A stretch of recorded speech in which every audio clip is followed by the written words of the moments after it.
नमस्कार, मैं हूं जमीर अकमल। आप देख रहे हैं राजधानी का दरबार। जिंदा कछुओं की तस्करी के बारे में तो आपने अक्सर ही सुना और देखा होगा, लेकिन बाराबंकी पुलिस ने तस्करों के एक ऐसे गिरोह का खुलासा किया है जिसके बारे में जानकर आप भी हैरत में पड़ जाएंगे, क्योंकि ये गिरोह जिंदा कछुओं को नहीं बल्कि उन्हें मारकर काफी बड़े पैमाने पर कछुए के मांस की तस्करी के कारनामों को अंजाम दे रहा था। इन तस्करों के कब्जे से पुलिस ने 120 किलो कछुए का मांस भी बरामद किया है, जिसके बाद पुलिस ने सभी गिरफ्तार 6 तस्करों के खिलाफ भारतीय वन्य जीव संरक्षण अधिनियम और भारतीय वन अधिनियम की धाराओं में मुकदमा दर्ज करते हुए उन्हें जेल भेज दिया है।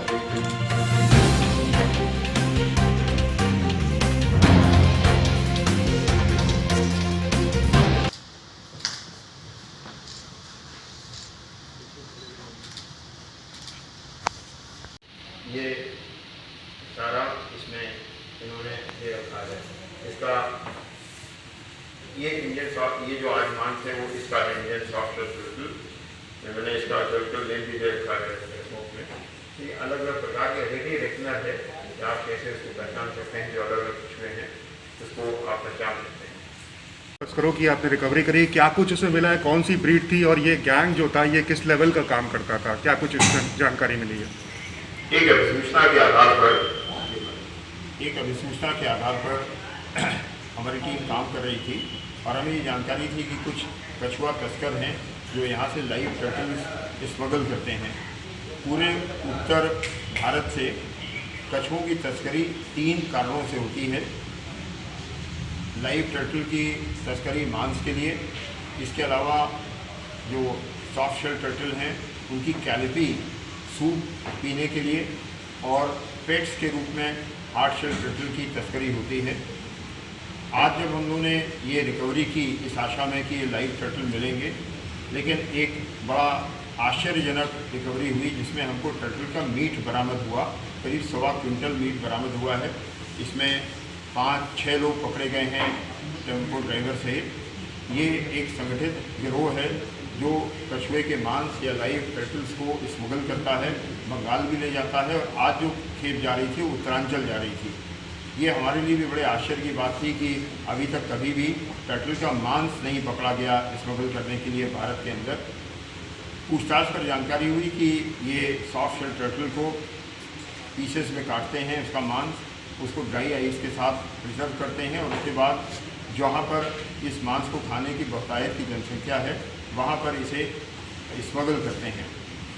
इस खेप के पकड़ने के बाद ये खुलासा wild life crime control bureau और वन विभाग तथा अन्य एजेंसीज के साथ किया गया है। उनके लिए भी ये नया अनुभव है। इस संबंध में राष्ट्रीय स्तर पर एक अलर्ट जारी किया जा रहा है जिससे कि हमारी अन्य एजेंसीज भी सतर्क हो जाएं और इस प्रकार के अपराध पर अंकुश लग सके। सर, इससे पहले भी आपने रिकवर किया था, इससे पहले भी वर्कआउट किया है आपने, तो क्या कुछ बातचीत में पता चला क्या उस गिरोह से या उससे कुछ इन लोग का टचअप था, कोई लिंकअप था, या उससे ज़्यादा ये कुछ ज़्यादा एक्टिव या सक्रिय हाईटेक टाइप के कुछ लोग हैं लोग?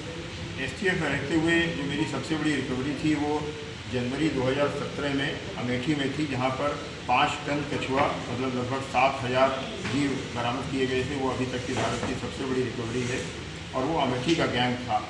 और ये अमेठी, रायबरेली, सुल्तानपुर, बाराबंकी, बहराइच में कुछ जनजातियाँ हैं जो इस अवैध धंधे में लगी हुई हैं और एक दूसरे से जुड़ी हुई हैं।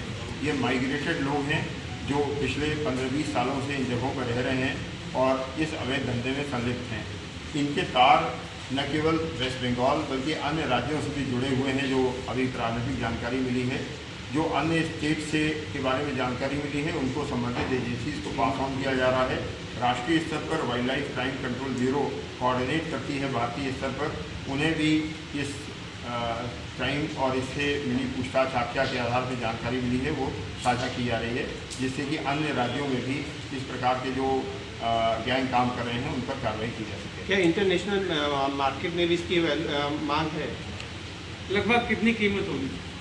देखिए, इंटरनेशनल जो रेमिफिकेशंस हैं उसमें जो मांस है वो China, Hong Kong, Thailand, Singapore, Malaysia, Bangladesh, इस प्रकार के देश हैं। यहाँ पर बहुत बड़ी मात्रा में इनकी मांग रहती है। और उत्तर प्रदेश से जुड़े हुए जो तार हैं वो अंतर्राष्ट्रीय स्तर पर प्रमाणित किए जा चुके हैं, पहले अंतर्राष्ट्रीय स्तर पर प्रमाणित किए जा चुके हैं।